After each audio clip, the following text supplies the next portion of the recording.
Madam Chair. Honourable Maggie Barry. Thank you very much, sitting here behind you there. Thank you for noticing me here. Picking up where my colleagues last night left off, which is around examination of parts 1 and 2 of this bill. The Honourable Nicky Wagner has gone through and talked about the Cathedral Working Group's recommendation and the desire for that document and that hard work to be acknowledged and recognised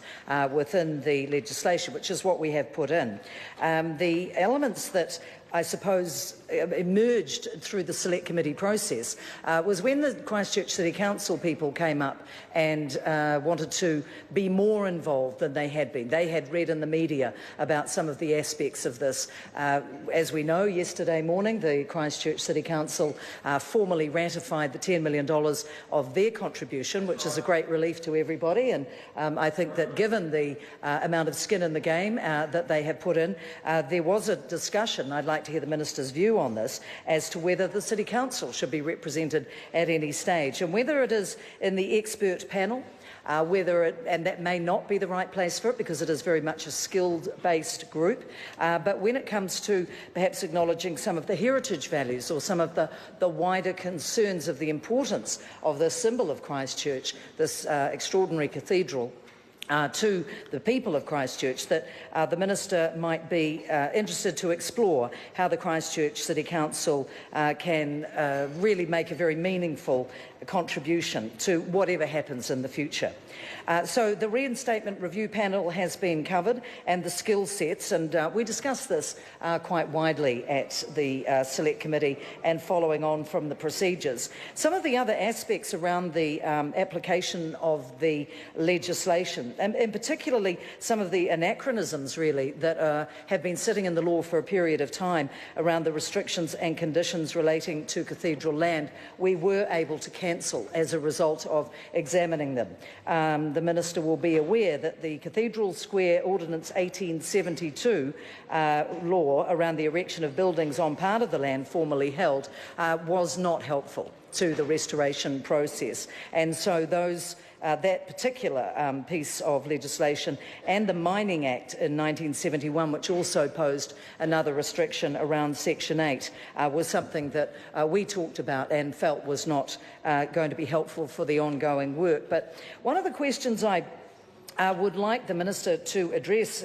if she would, is the length of time that this Act will be in existence. So, as with many Acts that have been before this Parliament over the last few years, some of them have a sunset clause, have a termination time attached to them. This one has around 15 years to run, and some of the regulations that underpin the law also have 15 years, and so that is spelt out carefully, and I acknowledge the work of the officials in ensuring that it is appropriately recognised within the various clauses of the Act. But I wonder if the Minister has formed a view at this stage, early on in the piece, whether the 15 years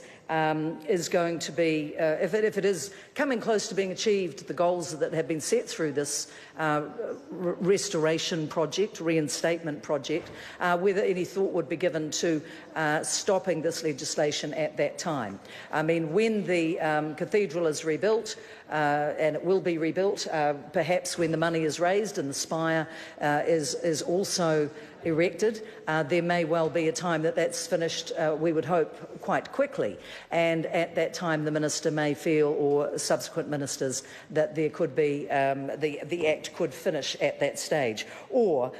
would the repeal of the Act just carry on for the 15 years, beginning with the date of the commencement of the Act? I'd be interested in the Minister's views, because I think, along with all of us on the Select Committee, all of us who are interested in what is going on with this legislation, and for the people of Christchurch's sake, that the progress we feel and the goodwill behind it, and now with the financial backing of both the Crown and the Council, and it would appear a very enthusiastic group of private stakeholders